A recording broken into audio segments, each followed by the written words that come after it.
శ్రీ గురుభ్యో నమః. కార్తీక పురాణం 12వ రోజు పారాయణం. శుక్లాంబరధరం విష్ణుం శశివర్ణం చతుర్భుజం ప్రసన్నవదనం ధ్యాయేత్ సర్వవిఘ్నోపశాంతయే. 24వ అధ్యాయం. అత్రి మహాముని చెప్తున్నాడు. అగస్త్య, కార్తీక మాస శుక్ల ద్వాదశిని హరిబోధిని అని అంటారు. ఆ ఒక్క పర్వతిథి వ్రతాచరణం చేస్తే అన్ని తీర్థాలలోనూ స్నానం చేసిన, అన్ని విధాలైన యజ్ఞాలు ఆచరించిన కలిగే పుణ్యం ప్రాప్తిస్తుంది. విష్ణువు పట్ల, ఏకాదశి పట్ల భక్తిని కలిగిస్తుంది.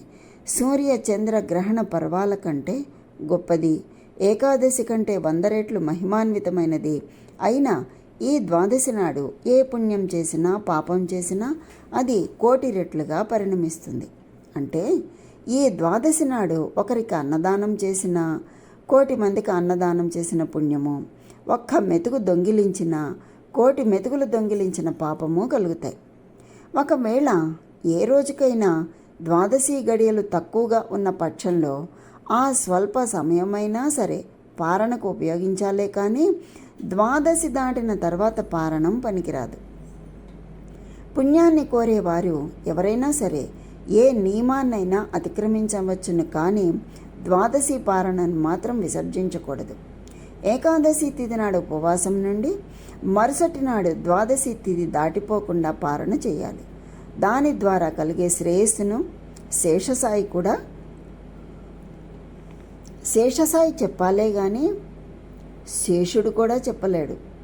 శేషసాయి చెప్పాలే కానీ శేషుడు కూడా చెప్పలేడు. ఇందుకు అంబరీషుని కథే ఉదాహరణ. అంబరీషోపాఖ్యానం. ద్వాదశి వ్రతాచరణ తత్పరుడు, పరమ భాగవతోత్తముడు అయిన అంబరీషుడు అనే మహారాజు ఒకానొక కార్తీక శుద్ధ ఏకాదశి నాడు ఉపవాసం చేసి మరుసటి రోజు ద్వాదశి గడియలు స్వల్పంగా ఉన్న కారణంగా తిథి దాటకుండా పారణ చెయ్యాలి అనుకున్నాడు. అదే సమయానికి దుర్వాస మహర్షి వచ్చి ఆతిథ్య మిషతో తనకు కూడా భోజనం పెట్టవలసిందిగా కోరాడు. అంబరీషుడు ఆయనను ద్వాదశి పారణకు ఆహ్వానించాడు. తక్షణమే దుర్వాసుడు స్నానం చేయటం కోసం నదికి వెళ్ళాడు. అలా వెళ్ళిన ఋషి ఎంతసేపటికి తిరిగి రాకపోవడంతో అంబరీషుడు ఆతృతపడ్డాడు. ఆ రోజు ద్వాదశి గడియలు స్వల్పంగా ఉన్నాయి. కాల అతిక్రమణ కాకుండా పారణ చేసి తీరాల్సింది.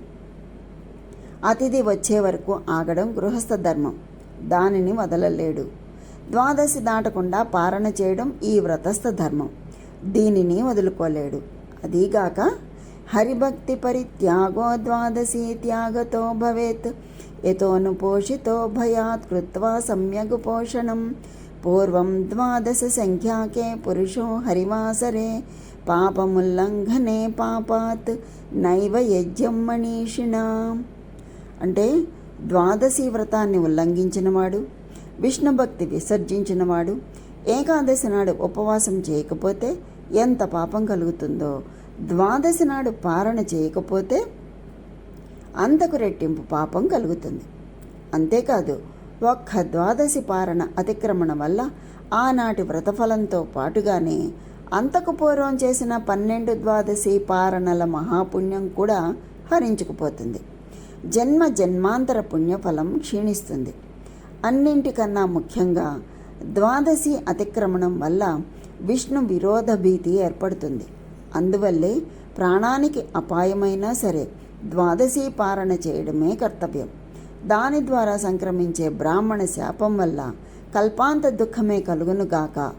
దుర్వాస ఆగమన అంతరం కన్నా ద్వాదశి తిథి ముగిసేలోపునే పారణ చేసి హరిభక్తిని నిలుపుకున్నట్లయితే కలగబోయే కష్టాలను ఆ కమలనాభుడే కడతేరుస్తాడు.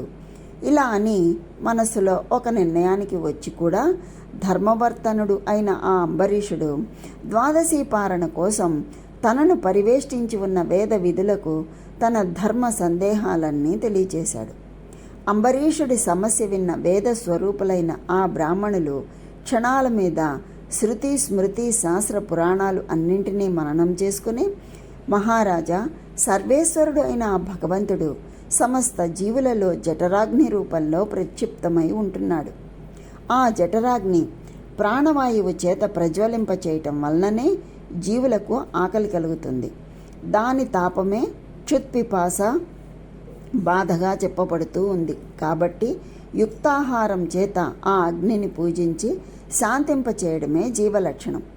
జీవులచే స్వీకరింపబడే భక్ష్య భోజ్య చోష్య లేహ్య రూప అన్నాదులను వారిలోని అగ్ని మాత్రమే భుజిస్తున్నాడు. జీవులందరిలోనూ ఉన్న జఠరాగ్ని జగన్నాథ స్వరూపం కనుకనే అత స్వపాకం శూద్రం వాస్వన్య సద్మాగతం శుభం అతిక్రమ్య ననభుం జీత గృహమే త్యదితి నిజం. అంటే తన ఇంటికి వచ్చిన వాడు శూద్రుడైనా చండాలుడైనా సరే ఆ అతిథిని వదిలి గృహస్థు భోజనం చేయకూడదు. అటువంటిది బ్రాహ్మణుడే అతిథిగా వస్తే అతన్ని విసర్జించడం అధమాధమని వేరే చెప్పనక్కర్లేదు కదా. పైగా తనచే స్వయంగా పిలువబడిన బ్రాహ్మణుని కంటే ముందుగా తానే భోజనం చేయడం బ్రాహ్మణావమానమే అవుతుంది. భూవర భూసురావమానం వలన ఆయుష్, ఐశ్వర్యం, కీర్తి, ధర్మం నశించిపోతాయి. మనోసంకల్పాలు సైతం తిరోహితాలైపోతాయి. బ్రాహ్మణుడు సర్వదేవతా స్వరూపుడిగా చెప్పబడి ఉండటం వలన బ్రాహ్మణ అవమానం సర్వదేవతలను అవమానించటంతో సమానమవుతుంది.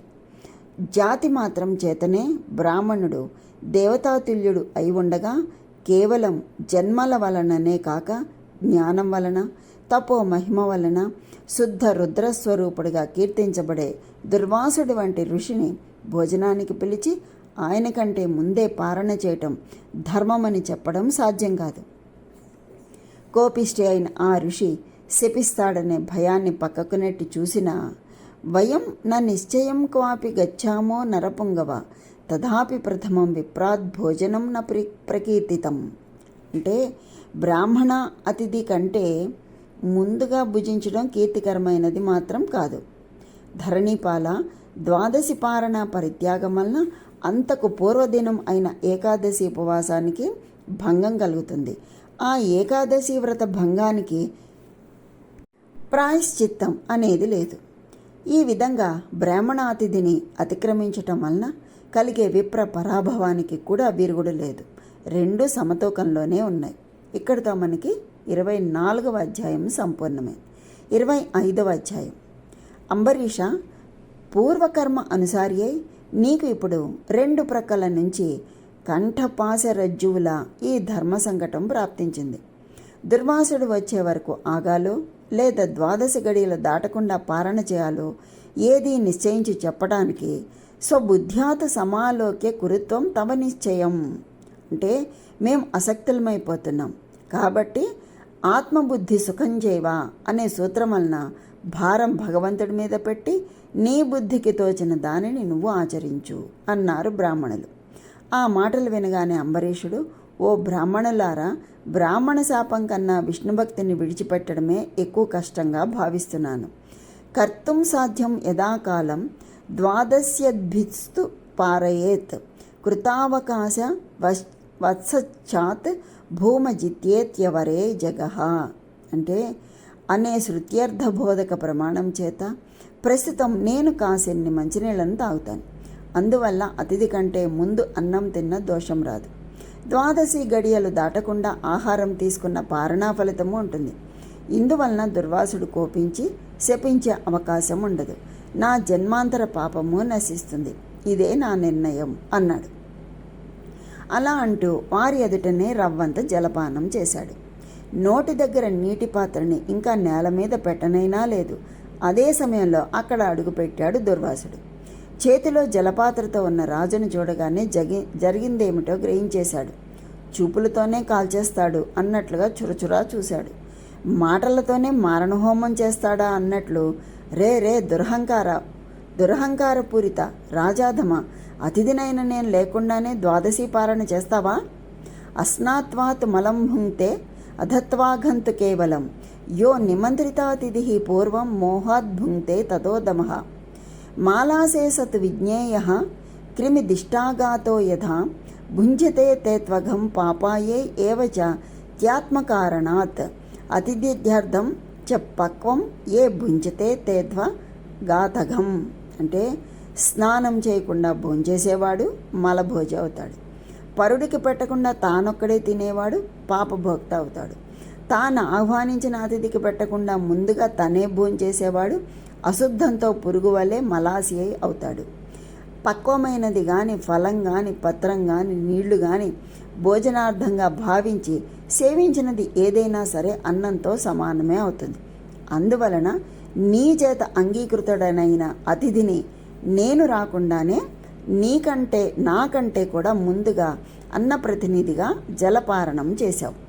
బ్రాహ్మణ తిరస్కారివైన నువ్వు బ్రాహ్మణ ప్రియుడైన విష్ణువుకు భక్తుడివి ఎలా అవుతావు? యథా పురోధన స్వస్య మదమోహాన్ మహీపతే. పురోహితుడు చెప్పినట్లు కాకుండా మరో విధంగా ఆచరించే మదమోహితుడిలా ప్రవర్తించావు నువ్వు అన్నాడు దుర్వాసుడు. ఆ ఆగ్రహానికి భయకంపితుడైన అంబరీషుడు దోసిలి పట్టిన వాడై, మునీంద్ర, నేను పాపినే, పరమ నీచుడనే, అయినా నిన్ను శరణు కోరుతున్నాను. నేను క్షత్రియుని కనుక ఏ అభిజాత్యాహంకారం వల్లనో తప్పు నేను చేశాను. కానీ నువ్వు బ్రాహ్మణుడివైన కారణంగా శాంతాన్ని వహించు, నన్ను రక్షించు. నీ వంటి గొప్ప ఋషులు తప్ప విడిచి మమ్మల్ని ఉద్ధరించేవాళ్ళు ఎవరు ఉంటారు అంటూ అతని పాదాల మీద పడి ప్రార్థించాడు. అయినా సరే ఆ దుర్వాసుడి కోపం తగ్గలేదు. మణిమకుటాన్ని ధరించే ఆ అయోధ్యాపతి శిరస్సును తన ఎడమకాలితో తన్నివేశాడు. రవ్వంత ఎడంగా వెళ్ళి ఎవరికైనా కోపం వచ్చినప్పుడు ప్రార్థిస్తే వాళ్ళు శాంతులవుతారు. కానీ నేను అలాంటి వాడిని కాను. నాకు కోపం వస్తే శాపం పెట్టకుండా ఉండను. చేపగాను, తాబేలుగాను, పందిగాను, మరుగుజ్జువాడిగాను, వికృతమైన ముఖం కలవాడిగాను, క్రూరుడైన బ్రాహ్మణుడిగాను, జ్ఞానశూన్యుడైన క్షత్రియుడిగాను, అధికారం లేని క్షత్రియుడిగాను, దురాచారభూయిష్టమైన పాషండ మార్గవాదిగాను, నిర్దయాపూర్వక బ్రాహ్మణ హింసకుడివైనై బ్రాహ్మణుడిగాను 10 జన్మల గర్భ నరకాలను అనుభవించు అని చెప్పించాడు. ఇక్కడ మనకేమని చెప్తున్నాడు? అయోధ్యాపతి శిరస్సును ఎడంకాలతో తన్నేశాడు. తన్నేసి ఏం చేశాడు? వెనక్కి వెళ్ళి శపించాడు. ఏమని శపించాడు?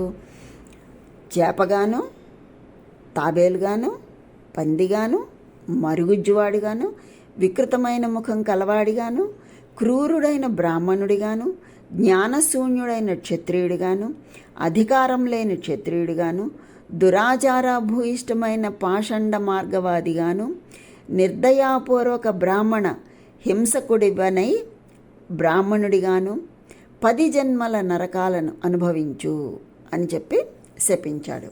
ఇక్కడ మనకి ఒక్కొక్కటి వింటే మనకు అర్థమైపోతుంది ఆ శాపాలు ఏంటనేది. అప్పటికే బ్రాహ్మణ శాప భయంతో అవాక్కై ఉన్నాడు అంబరీషుడు. అయినా అతని ఆంతర్యంలో సుస్థితుడై ఉన్న శ్రీ మహావిష్ణువు కల్పాంతరకాల లోక కళ్యాణార్థమే బ్రాహ్మణ వాక్యాన్ని తిరస్కరించకూడదనే తన వ్రతం వల్ల ఆ 10 జన్మల శాపాన్ని తానే భరించదలిచి గృహ్ణామి అని ఊరుకున్నాడు. ఎవరు? శ్రీ మహావిష్ణువు. ఎక్కడ? ఆ అంబరీషునిలో కొలువై ఉన్నాడనమాట శ్రీ మహావిష్ణువు. అంబరీషునికి పెట్టిన శాపాన్ని తాను ఆయనలో కొలువై ఉండి ఆ శాపాల్ని తాను స్వీకరించాడు. గృహ్ణామి అంటే స్వీకరించాడు. ఇన్ని శాపాలు ఇస్తే గృహ్ణామి అంటాడేమిటి రాజు?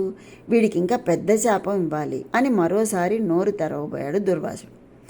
అన్నది అంబరీషుడు అనుకుంటున్నాడు ఆ కోపంలో, కానీ అన్నది శ్రీ మహావిష్ణువు. కానీ సర్వజ్ఞుడైన శ్రీహరి దుర్వాసుడి నోట ఇంకో శాపం వెలువడకుండానే భక్తుడైన అంబరీషుడి రక్షణార్థంగా తన ఆయుధమైన సుదర్శన చక్రాన్ని వినియోగించడంతో అక్కడి పూజాస్థానంలో ఉన్న యంత్రాన్ని ఆవహించి జగదేక శరణ్యము, జగదేక భీకరము అయిన సుదర్శన చక్రం రివ్వున దుర్వాసుడి వంక కదిలింది. అచేతనాలైన పూజిత సంజ్ఞలలోంచి జడమైన విష్ణుచక్రం దివ్యకాంతి ప్రభా శోభితమై తన వంక కదిలి రావడాన్ని చూడగానే దుర్వాసుడు తుళ్ళిపడ్డాడు. ఆ చక్రానికి చిక్కకూడదని భూచక్రం అంతా కూడా క్షణాల మీద పరిభ్రమించాడు. అయినా సుదర్శనం అతగాణ్ణి తరుముతూనే ఉంది. భీతావహుడైన ఆ దుర్వాసుడు వశిష్ఠాది బ్రహ్మర్షులని, ఇంద్రాది అష్టదిక్పాలకులని, చిట్ట చివర శివ బ్రహ్మలని కూడా శరణు కోరాడు. కానీ అతడి వెనకనే విహ్వల మహాగ్ని జ్వాలాయుతంగా వస్తున్న విష్ణుచక్రాన్ని చూసి ఎవరికి వారే తప్పుకున్నారు తప్ప విడిచి తెగించి ఎవ్వరూ అభయాన్ని ఇవ్వలేదు. ఇక్కడితో మనకి 25వ అధ్యాయం సంపూర్ణమైంది. 26వ అధ్యాయం. ఈ విధంగా ప్రాణభీతిపరుడైన దుర్వాసుడు సంభవిత లోకాలు అన్నీ సంచరించి చిట్ట చివరిగా చక్రపాణి అయిన విష్ణులోకాన్ని చేరుకున్నాడు. హే జగన్నాథ, హే బ్రాహ్మణ ప్రియ, మాధవ, మధుసూదన, కోటి సూర్యులతో సమానమైన కాంతిని వేడిని కలిగిన నీ సుదర్శన చక్రం నన్ను చంపడం కోసం వస్తోంది. బ్రాహ్మణ పాదముద్ర సుశోభితమైన మహారస్కుడవైన నువ్వే నన్ని ఆపద నుంచి కాపాడాలి అని ఘోషిస్తూ సర్వేశ్వరుడైన ఆ శ్రీహరినే శరణు కోరాడు. విలాసంగా నవ్వాడు విష్ణువు. దుర్వాస, ప్రపంచానికి నేను దైవం అయినా నాకు మాత్రం బ్రాహ్మణులే దైవాలు. చూడండి, ప్రపంచానికి నేను దైవమైనా నాకు మాత్రం బ్రాహ్మణులే దైవాలు. కానీ నువ్వు సద్బ్రాహ్మణుడివి, రుద్రాంశ సంభూతుడివి అయి ఉండి కూడా అంబరీషుడిని అకారణంగా శపించావు. పారణకు వస్తానని చెప్పి స్నానం చేయటానికి వెళ్ళిన నువ్వు సకాలానికి చేరుకోలేదు. ఆలస్యంగా రాల్దుల్చుకున్న వాడివి నీకోసం ఎదురు చూడకుండా 12 గడియలు గతించిపోకుండా పారణ చేయడానికి అనుమతైనా ఇవ్వలేదు. 12 దాటిపోవటానికి కొన్ని క్షణాలు మాత్రమే వ్యవధి ఉన్న సమయంలో వ్రతభంగానికి భయపడి మంచినీళ్లను తీసుకున్నాడే గాని ఆకలితోనో నిన్ను అవమానించాలనో కాదు. అనాహారేపి యచ్చస్తం శుద్ధ్యర్థం వన్నినాం సదా అంటే నిషిద్ధ ఆహారులకు కూడా నీటిపానం దోషం కాదని శాస్త్రాలు చెప్తూ ఉండగా అదేమంత తప్పని నువ్వు శపించాల్సి వచ్చింది? ఆత్రేయ, నువ్వు ఎంత కటువుగా మాట్లాడినా కూడా అతగాడు నిన్ను వినయపూర్వకంగా శాంతించమని వేడుకున్నాడే కానీ కోపగించుకోలేదు. ఆత్రేయ అంటే దుర్వాసుడు అనమాట. అంటే అత్రి మహర్షికి పుట్టినటువంటి దత్తాత్రేయుడు, దుర్వాసుడు, చంద్రుడు, వీళ్ళల్లో ముగ్గురిలో ఒకడు దుర్వాసుడు. అందుకే అత్రిపుత్రుడు కాబట్టి ఆత్రేయ అన్నారు ఎవరిని? దుర్వాసుడిని. వేడుకున్నాడే కానీ కోపగించుకోలేదు. అయినా సరే ముముక్షువైన అతగాడిని నువ్వు 10 దుర్భర జన్మలను పొందాలని శపించావు. నా భక్తులను రక్షించుకోవడం కోసం నీ శాపాన్ని నిమిషంలో తిప్పివేయగలను. కానీ బ్రాహ్మణ వాక్యం ఒట్టిపోయిందనే లోకాపవాది నీకు కలగకుండా ఉండడం కోసం ఆ భక్తుడి హృదయంలో చేరి నీ శాపాన్ని సవినయంగా స్వీకరించిన వాడిని, నీ శాపాన్ని అంగీకరిస్తూ గృహ్ణామి అని అన్నవాడిని నేనే. కానీ ఆ అంబరీషుడు మాత్రం కాదు. అతనికి నీవిచ్చిన శాపం సంగతే తెలీదు. ఋషి ప్రభు, నీ శాపం ప్రకారంగానే ఈ కల్పాంతాన్న దుష్టులైన శంఖాసురుల్ని సంహరించేందుకు, శిష్టుడైన మనువును ఉద్ధరించేందుకు మహామత్స్యంగా అవతరిస్తాను. అక్కడ మనకి శాపాలు ఇచ్చారు కదా, అదేంటి చేపగాను తాబేలుగాను ఇట్లాగా నువ్వు శాపాన్ని ఇలాగా జన్మలు పొందుతావు 10 జన్మలు అని చెప్పి ఇచ్చారు కదా, అదేనన్నమాట. ఆ విధంగా ఉద్ధరించేందుకు మహామత్స్యంగా అవతరిస్తాను. దేవదానవులు క్షీరసాగరాన్ని మదించే వేళ మందరగిరిని మూపున ధరించి దానికి కుదురుగా ఉండేందుకు గాను కూర్మావతారుణ్ణి అంటే తాబేలునే అవుతాను. అంటే తాబేలు జన్మ పొందుతావన్నారు కదా, అందులో ఒకటి ఇదన్నమాట. భూమిని ఉద్ధరించేందుకు హిరణ్యాక్షుణ్ణి చంపేందుకు వరాహాన్ని అవుతాను. హిరణ్యకశిపుణ్ణి సంహరించడం కోసం వికృతాననం, వికృతమోహం అన్నాడు కదా ఆ శాపాల్లో ఒకటి. వికృతాననం అంటే ఇది వికృతమోహం గల నరసింహ రూపావతార దారుణ్ణి అవుతాను. సర్వదేవతా సంరక్షణ ధర్మబలుడైనా కూడా దానవుడు కనుక బలి అనే వాణ్ణి శిక్షించేందుకు వామనుణ్ణి అవుతాను. త్రేతాయుగంలో జమదగ్నికి కుమారుడిగా పుట్టి సాయుధ బ్రాహ్మణుడినై దుర్మధులైన రాజుల్ని చంపుతాను.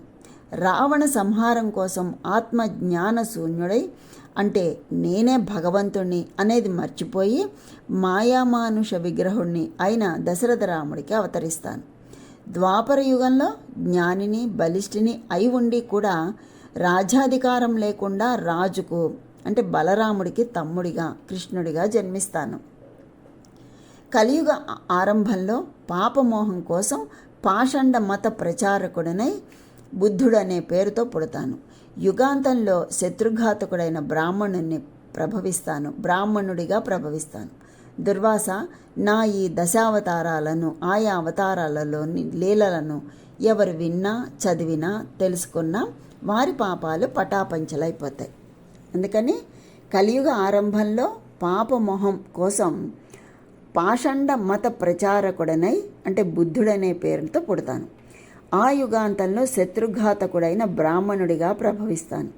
దుర్వాస, నా ఈ 10 దశావతారాలను అంటే ఈ 10 అవతారాలను అంటే ఈ దశావతారాలను ఆయా అవతారాలలోని లీలలను ఎవరు విన్నా చదివినా తెలుసుకున్నా వారి పాపాలు పటాపంచలైపోతాయి. ధర్మ నానావిధా వేదే విస్తృత నరజన్మానాం దేశకాల వయోవస్థ వర్ణాశ్రమ విభాగశః అన్నారు. అంటే దేశకాల వయోవస్థలను బట్టి వర్ణాశ్రమాలను అనుసరించి ధర్మం అనేక విధాలుగా వేదంచే ప్రవచించబడి ఉంది.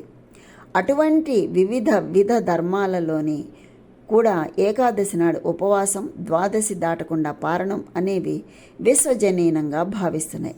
అటువంటి వైదిక ధర్మాచరణం చేసినందుకు గాను నువ్వు అంబరీషుణ్ణి శపించింది చాలక తిరిగి మరో ఘోర శాపం ఇవ్వబోయావు. బ్రాహ్మణుడివైన నీ వాక్యాన్ని సత్యం చేయడము, భక్తుడైన ఆ రాజుని కాపాడుకోవడం రెండూ నా బాధ్యతలే. కాబట్టి మళ్ళీ శపించబోయే నిన్ను నివారించడానికే నా చక్రాన్ని నియంత్రించాను అని చెప్పాడు శ్రీ మహావిష్ణువు. చూసారా, మనకి దశావతారాలు కలగడానికి దాని వెనకాల ఉన్న నేపథ్యం ఏంటనేది మనకి ఈ స్కాంద పురాణంలోని కార్తీక మాత్యం తెలియచేస్తుంది. ఇక్కడితో మనకి స్కాంద పురాణాంతర్గత కార్తీక మాత్యంలోని 24, 25, 26 అధ్యాయాలు సంపూర్ణం. దీనితో మనకి 12వ రోజు పారాయణం సంపూర్ణమైంది. మరి ఈరోజు మనం ఉప్పు, పులుపు, కారం, ఉసిరి తీసుకోకూడదు. పరిమళ ద్రవ్యాలు, స్వయం పాకం, రాగి, దక్షిణ దానాలు చేయాలి. భూదేవి సైత శ్రీ మహావిష్ణువు లేక కార్తీక దామోదరుణ్ణి పూజించుకోవాలి. ఓం భూర్భువరివిష్ణవే వరాహాయ కార్తీక దామోదరాయ స్వాహ అనే మంత్రాన్ని జపించుకోవాలి. దీనివల్ల కలిగే ఫలితం ఏమిటి అంటే బంధ విముక్తి, జ్ఞానం, ధనధాన్యాలు ఇవన్నీ కూడా లభిస్తాయి. కనుక ఆ హరిహరాదుల యొక్క అనుగ్రహం అందరికీ కలగాలని కోరుకుంటూ స్వస్తి.